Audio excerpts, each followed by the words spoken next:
Salut à tous, c'est Hugo de la chaîne NSS et aujourd'hui j'aimerais aborder un sujet avec vous qu'on n'a pas vraiment abordé sur la chaîne, mais qui parfois peut être même le centre de votre projet, c'est bien évidemment la musique. Alors la musique, ça peut englober beaucoup de sujets, ça peut être un clip comme j'ai fait récemment sur le tuto Colors, je vous mets un lien en haut de l'écran évidemment, ça peut être un jingle qui est propre à votre émission, ça peut être la musique de fond que vous entendez vraiment très bas comme vous entendez actuellement, il y a une musique de fond, elle est juste très basse histoire de ne pas prendre le pas sur le propos. C'est juste entre guillemets pour habiller un petit peu on va dire. Vous avez la musique qu'un personnage va pouvoir entendre dans un film, c'est d'ailleurs ce qu'on appelle un son diégétique, c'est-à-dire que le personnage va pouvoir entendre la musique parce que la musique fait partie de la scène, c'est par exemple une musique qui est jouée par une radio qui se trouve dans la chambre du personnage, je dis ça au hasard. Et à côté de ça vous avez les musiques extra-diégétiques que les personnages ne peuvent pas entendre, je pense notamment à Jurassic Park, les gens n'entendent pas la musique, le thème de Jurassic Park quand ils voient les dinosaures, ça paraîtrait un petit peu bizarre.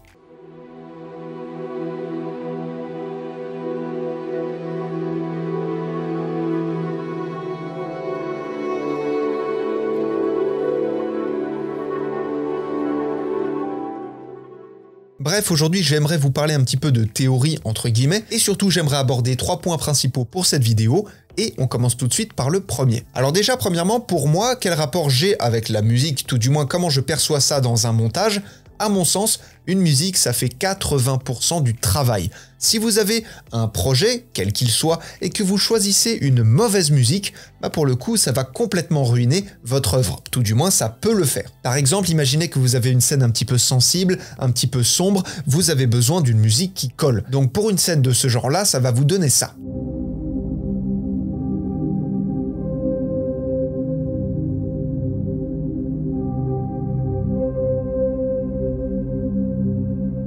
Et à contrario, imaginons, alors là évidemment je pousse le trait pour que vous compreniez bien, si vous vous êtes trompé dans votre fichier, vous pensiez avoir mis suspense.mp3 et qu'au final vous avez mis musique rigolote.mp3, ça va vous donner quelque chose comme ça.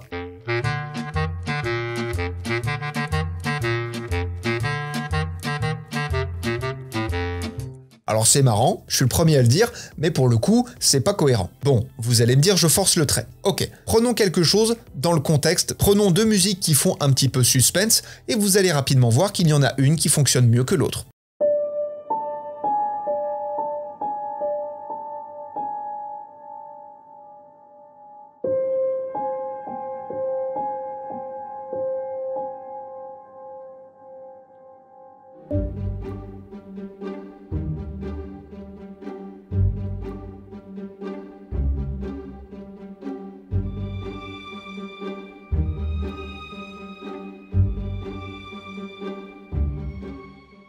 Comme vous l'avez remarqué, la première passe beaucoup mieux que la deuxième. Il y a ce je ne sais quoi qui manque un petit peu sur la deuxième, alors qui bien évidemment sera uniquement une question de contexte, hein, c'est uniquement en rapport avec ce projet-là, mais je sais pas, elle est un petit peu plus fade que l'autre, et bien évidemment, il y a les goûts personnels qui jouent.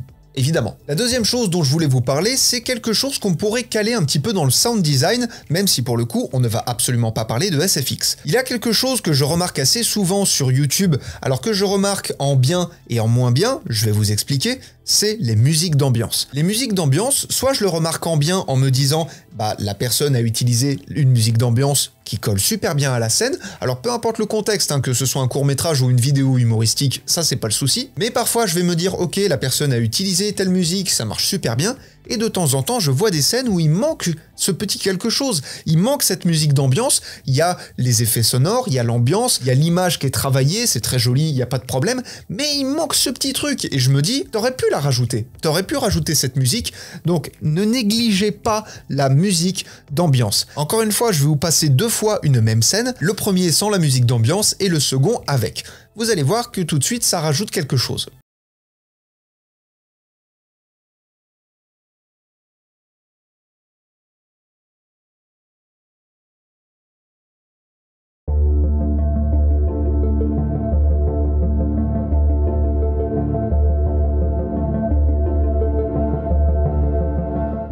Au même titre que la musique qu'on peut mettre sur une vidéo YouTube pour habiller un petit peu, la musique d'ambiance n'a pas besoin d'être ultra forte, elle n'a pas besoin d'être le sujet principal de ce que vous êtes en train de visionner ou de ce que justement le spectateur va voir. L'idée n'est pas de sortir la personne de l'immersion, mais au contraire justement de l'y pousser encore plus. évidemment. Et enfin pour le dernier point, c'est quelque chose que j'ai remarqué il y a très longtemps, et c'est un peu, on va dire, le bouquet final d'une œuvre, c'est vraiment de mettre une musique qui va relancer l'ambiance, qui va vraiment donner du peps. Alors tout dépend du contexte, encore une fois, tout dépend de l'ambiance recherchée, mais qui va vraiment donner un second souffle, qui va vraiment donner envie d'en savoir plus, d'en voir plus. C'est vraiment la musique de fin quand vous allez terminer une œuvre. Ça va vraiment jouer sur la perception du spectateur de s'il a aimé ou pas l'œuvre, le fait de terminer comme ça, de relancer, de donner de l'énergie. Je vais vous faire une fin de tuto, une sans la musique et une avec la musique, et vous me direz en commentaire celle qui est le plus intéressante à votre sens. Et donc demain, on commence avec le premier tuto Premiere Pro. Je vous dis à demain, et surtout n'oubliez pas, apprenez, utilisez et progressez dans vos montages. Je vous fais des bisous et à plus.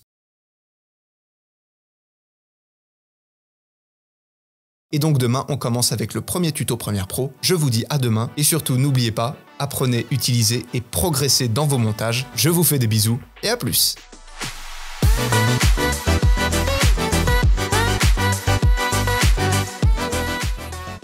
Encore une fois, je ne pense pas m'être trompé si je vous dis que le fait de mettre cette musique-là, de faire quelque chose qui va grossir progressivement pour au final tout casser, tout péter à la fin et vraiment donner cette énergie, bah ça rajoute encore une fois ce petit quelque chose qui fait que le spectateur va vraiment apprécier ce qu'il vient de voir. Voilà, comme je vous l'ai dit, c'était très théorique, mais je trouvais ça plus intéressant de le présenter comme ça avec des exemples, etc. J'espère que ça vous a plu et que ça vous a intéressé. N'hésitez pas à me le dire en commentaire comme d'habitude, c'est important pour moi que je sache si ça vous intéresse pour le coup. Et en attendant les prochains tutos, apprenez, utilisez et progressez dans vos montages. Je vous fais des bisous et à plus.